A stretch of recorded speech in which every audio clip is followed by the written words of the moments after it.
Hello, hello. I am back to do the last type of electron configuration that we're going to be learning about this year, and that is the electron configuration for ions and an application of that, which is called an isoelectronic series. So we'll do both in this video.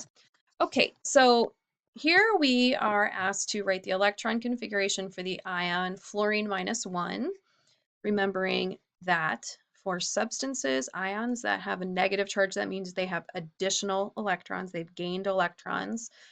In the value, the amount of electrons is the number of the charge, and that would be added to its atomic number. So fluorine -1 has 10 electrons. All right.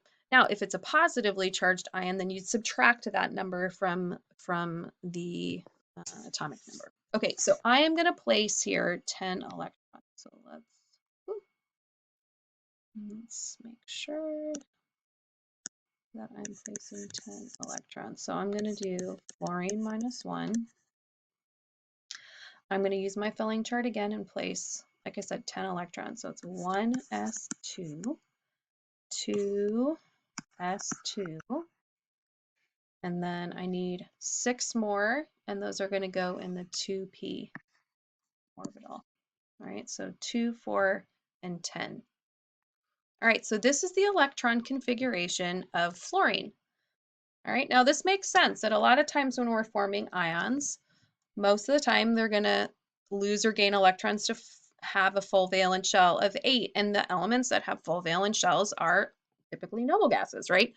So you need to be careful. It's not always going to be that. You could have a fluorine -2, which probably wouldn't happen, but that would be 11 electrons, and that would be the same as sodium. So anyway, okay, so that's that. So that's how we do it. Now, the next step is to do this piece called the isoelectronic series. And what an isoelectronic series is the neutral elements or ions that have the same number of electrons and hence the same electron configuration as the ion in question. i.e., for this example, what ions or neutral elements have 10 electrons? Okay. So I'm going to write this in a different color. Let's write this in blue. So the first one would be fluorine -1. And we know that fluorine -1 has the same electron configuration as neon. So neon would be the noble gas or the neutral element that has 10 electrons. All right, so now I'm like kind of here, right? Like I went there. And I also know that oxygen, if I go 2 over, would also have 10, like oxygen -2 would also have 10 electrons, and nitrogen -3, right? I've done these out of order.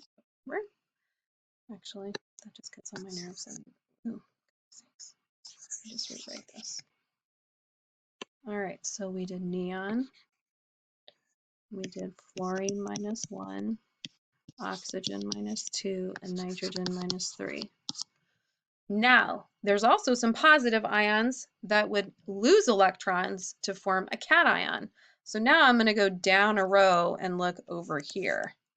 All right, so then I would have sodium +1, right? If sodium has 11 electrons, if sodium +1, if it lost 1, it would have 10. And magnesium +2. Now, I could get all crazy. I could say aluminum +3. All right, we're going to say the general rule here is to do ±2 electrons plus the noble gas. All right, that's just kind of a rule of thumb. But you could go really crazy. Now, it's not, you would never have something lose 4 electrons unless you like did something insane to it, nor would you have like carbon gain 4. So like we're looking at metals and non-metals here that have, that would do ionic bonding most of the time, so the things that would actually form ions are, carbon wouldn't really form an ion. Nitrogen, yes. Aluminum, yes. But like carbon, silicone, typically are covalently bonded, so they would not form ions typically.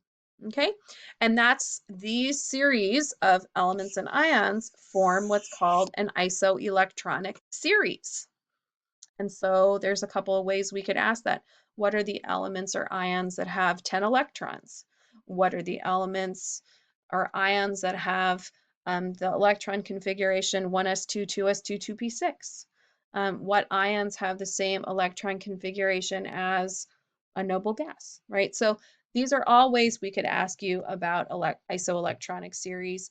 And in order to do that, you would have to understand that negatively charged ions gain electrons and positively charged ions lose electrons. And that's it.